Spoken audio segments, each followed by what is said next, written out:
সদৌ অসম আদিবাসী ছাত্ৰ সন্থা আছা ওদালগুৰি জিলাৰ সমিতিৰ উদ্যোগত আগন্তুক হ'বলগীয়া আছাৰ 29 সংখ্যক প্ৰতিষ্ঠা দিৱস উদযাপনৰ সম্পৰ্কে এখনি গুৰুত্বপূৰ্ণ সাধাৰণ সভা ডিমাকুচি আছাৰ কাৰ্যালয়ত হৈ যায়। আজিৰ এই সভাখনৰ 29 সংখ্যক প্ৰতিষ্ঠা দিৱসৰ ওপৰত সংগতি ৰাখি 21 জনীয়া এখন অভ্যৰ্থনা সমিতিৰ গঠন কৰে। অভ্যৰ্থনা সমিতিৰ সভাপতি প্ৰভাত দাস পানিকা, কাৰ্যকৰী সভাপতি বিলছেন এক্কা, উপসভাপতি দিলীপ সোনা, সাধাৰণ সম্পাদক সুমন লাকৰা।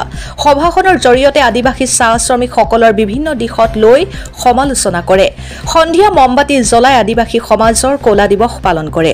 সভাত উপস্থিত থাকে আছাৰ কেন্দ্ৰীয় সমিতিৰ সাধাৰণ সম্পাদক অমৰজিৎ চুৰিন, ওদালগুৰি জিলাৰ সমিতিৰ সভাপতি শিৱ দত্তাতী, অসম উৰিয়া যুৱক ছাত্ৰ পৰিষদৰ জিলা সভাপতি দিলীপ সোনা, ওদালগুৰি জিলাৰ সমিতিৰ সাধাৰণ সম্পাদক আলভিজ কেৰকেটা, ওদালগুৰি জিলাৰ আছাৰ প্ৰাক্তন সভাপতি টিংকু ৰাং, আছাৰ জিলাৰ প্ৰাক্তন সম্পাদক প্ৰভাত দাস পানিকা লগতে উপস্থিত থাকে বিভিন্ন আছাৰ আঞ্চলিকৰ পৰা অহা সভাপতি সম্পাদক সদস্যবৃন্দ।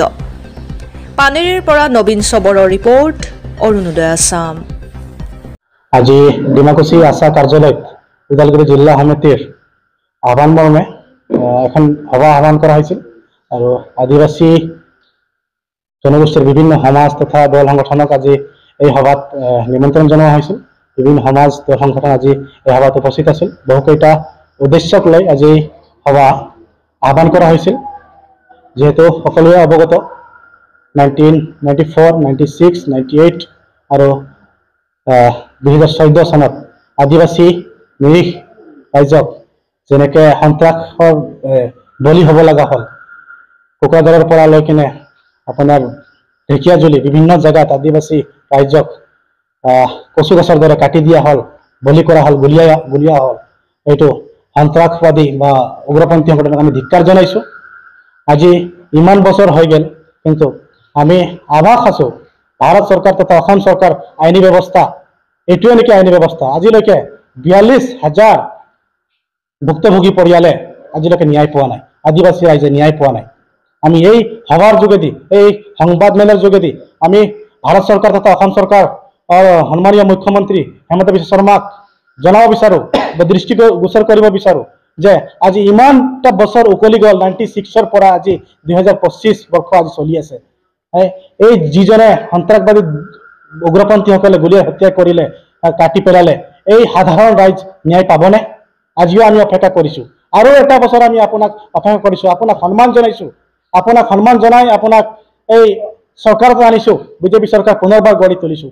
কিন্তু আপোনালোকে আমাক যদি সঁচাকৈ মানৱ হিচাপে বিচাৰে, মানৱ হিচাপে দৃষ্টিত চাই যে হয় তেখেতসকলে সাধাৰণ মানুহ ন্যায় পাব লাগে, তেতিয়াহ'লে আমি আৰু এটা বছৰ অপেক্ষা কৰিছোঁ যে যিসকল ব্যক্তিয়ে এই মৃত্যুৰ তাণ্ডৱ নচাইছিল তেখেতসকলক উচিত শাস্তি দিব লাগে আৰু সাধাৰণ আদিবাসী ৰাইজ এই 42,000 পৰিয়ালক ন্যায় প্ৰদান কৰিব লাগে। আমি তেখেতসকলৰ আত্মসহগতিৰ বাবে আজি ডিমাকুচি আছা শ্বহীদ বেদীত শ্ৰদ্ধাঞ্জলি অৰ্পণ কৰিছোঁ আৰু ইয়াৰে লগতে আমি দাবী জনাইছোঁ তেখেতসকলক ন্যায় প্ৰদান কৰিব লাগে, তেখেতসকলৰ পৰিয়ালক ন্যায় প্ৰদান কৰিব লাগিব। আৰু যি আমাৰ অহা 2 জুলাই তাৰিখে আছাৰ 29তম প্ৰতিষ্ঠা দিৱস আহি আছে, সেই উপলক্ষে আজি আমি উদযাপন সমিতি গঠন কৰা হয়। উদযাপন সমিতিৰ সভাপতি হিচাপে প্ৰভাত দাস পানিকা, প্ৰাক্তন আমাৰ জিলা সভাপতিক দায়িত্ব অৰ্পণ কৰা হয় আৰু ৱৰ্কিং প্ৰেচিডেণ্ট কাৰ্যকৰী সভাপতি হিচাপে আমাৰ বিলছেন এক্কা ডাঙৰীয়াক দায়িত্ব অৰ্পণ কৰা হয় আৰু সাধাৰণ সম্পাদক হিচাপে সুমন লাকৰা ডাঙৰীয়াক দায়িত্ব অৰ্পণ কৰি আমি মুঠ 21 জনীয়া শক্তিশালী কমিটি গঠন কৰোঁ আৰু অনাগত দিনত আমি উপসমিতিসমূহ গঠন কৰি এইবাৰৰ যি আছাৰ প্ৰতিষ্ঠা দিৱস ঐতিহাসিক ৰূপত আমি গঢ়ি তুলিবলৈ চেষ্টা কৰিছোঁ। আৰু যিমান আমাৰ আদিবাসী সমাজ দল সংগঠন আছে সকলোকে আমি নিমন্ত্ৰণ জনাইছোঁ, আহ্বান জনাইছোঁ, সকলোৱে আহক, আমাৰ লগত একেলগত মিলি আমি এইবাৰৰ আছাৰ প্ৰতিষ্ঠা দিৱসখন ঐতিহাসিক কৰি গঢ়ি তুলিম আৰু আদিবাসীৰ স্বাৰ্থত এক হ'ম আৰু যিমান আদিবাসী চাহ শ্ৰমিকৰ সমস্যা আছে সমাধান কৰিবলৈ আমি চেষ্টা কৰিম বুলি আহ্বান জনাইছোঁ। ধন্যবাদ।